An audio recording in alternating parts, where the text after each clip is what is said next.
ჩვენი ინტრიგნული ამბის მესამე ნაწილი უნდა მოგიყვეთ, ვინც ამ ამბავს ელოდებით სერიალებით.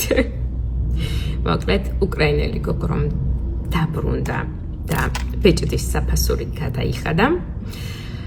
ცოტა ხანი გავიდა, ალბათ მაქსიმუმ 1-2 საათი და მირეკავს ქალბატონი ტელეფონზე და მეკითხება, მეუბნება, იცით რა, თქვენთან რომ უკრაინელი გოგონა იყო და სამკაულებს არჩევდა, მაშინ მე ვიყავი მაღაზიაში და მე მაჩუქა ის ბეჭედიო და თქვენს გვერდზე დადებული ვიდეო ვნახე და ისე ვინერვიულე, რომ ახლავე მოსვლას მაღაზიამდე ვეღარ მოვასწრებ, მაგრამ იცოდეთ, რომ მე არავისთან შეკრული არ ვარ, აუცილებლად ხვალ მოვალ და ამ ბეჭედს სასწრაფოდ დაგიბრუნებთ. მე ისედაც არ მომწონს ასეთი დიდი სტილის ბეჭდები, საერთოდ არ მინდოდა სულ ძალით მაჩუქა და შემომატენა ეს ბეჭედი და საერთოდ არ მჭირდებოდა არაფერში და არც ვიფიქრებდი არასდროს ეგეთი ბეჭდის ყიდვასო. მე ამ ქალბატონს ვამშვიდებ, გეხოცებით არ ინერვიულოთ, ნამდვილად დღეს იყო ზუსტად რომ მოვიდა ის გოგონა და გადაიხადა ამ ბეჭდის საფასური მეთქი და 3-4 ჯერ გავუმეორე, იმდენად აღელებული და ანერვიულებული იყო ეს ქალი, რომ იმასაც კი ვერ იჯერებდა და მე მგონი არც ეს მოდა რომ ვეუბნებოდი რომ ის გოგონა მოვიდა და ამ ბეჭდის საფასური ნამდვილად გადაიხადა, თქვენ არ მოგიწევთ ნივთის დაბრუნება მეთქი. მაგრამ ბოლოს მოკლედ დამშვიდ და დაწყნარდა, მაინც უნდა მოვიდე და მაინც დაგიბრუნოთ ეს ბეჭედიო ამბობდა და ტელეფონი რომ გავუთიშე, მივხვდი რომ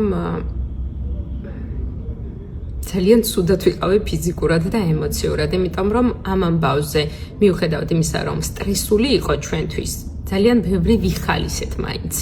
იმიტომ რომ ძალიან ბევრ ადამიანს მოვუყევით, ცოტათი სხვებმა მოგვეყვნენ თავისი ამბები რაღაცნაირად მხიარულებაში და იუმორში გადავიტანეთ და ამ ქალის ემოციები რაღაცნაირად ყველას გამოვრჩა. და იმდენად განვიცადეთ, იმდენად ვინერვიულეთ ჩვენ თვითონაც, რომ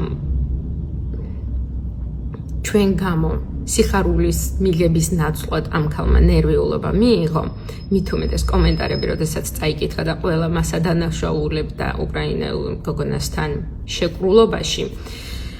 მივხვდი, რომ ჩემი ჩაწერილი ვიდეო, მიუხედავად იმისა, რომ მე იმ ქალს ჩვენს ერთგულ და საყვარელ მომხმარებლად ვიხსენებდი ვიდეოში, მაინც არაეთიკური გამოვიდა და ამ ქალისთვის აშკარად გულსატკენი აღმოჩნდა, ხომ, ეს ისტორია და ეს ყველაფერი.